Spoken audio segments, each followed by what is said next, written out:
ভারতের উপরাষ্ট্রপতি জগদীপ ধনখড় হঠাৎ করে তার পদ থেকে ইস্তফা দিয়েছেন, যা ভারতের রাজনীতিতে তুমুল উত্তেজনার সৃষ্টি করেছে। মাত্র এক বছর আগে ২০২২ সালের ৭ই আগস্ট বিজেপি নেতৃত্বাধীন এনডিএ জোটের হয়ে উপরাষ্ট্রপতি হিসেবে শপথ নিয়েছিলেন তিনি। তারপর কেন এই আকস্মিক সিদ্ধান্ত, আর কিসেরই বা ইঙ্গিত দিচ্ছে এই পদত্যাগপত্র?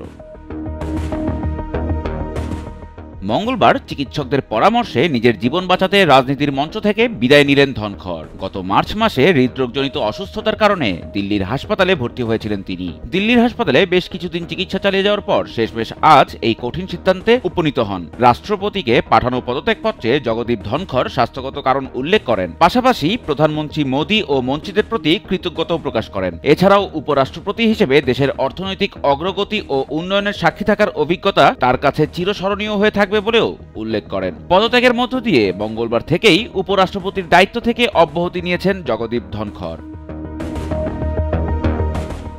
কিন্তু এই আকস্মিক পদত্যাগ কি কেবলই স্বাস্থ্যজনিত, নাকি এর পেছনে লুকিয়ে আছে আরো গভীর কোনো রহস্য? এমন প্রজ্ঞাবান নেতার প্রস্থানে ভারতের রাজনৈতিক আকাশে জমেছে নতুন এক প্রশ্নচিহ্ন। কে হতে যাচ্ছেন ভারতের পরবর্তী উপরাষ্ট্রপতি?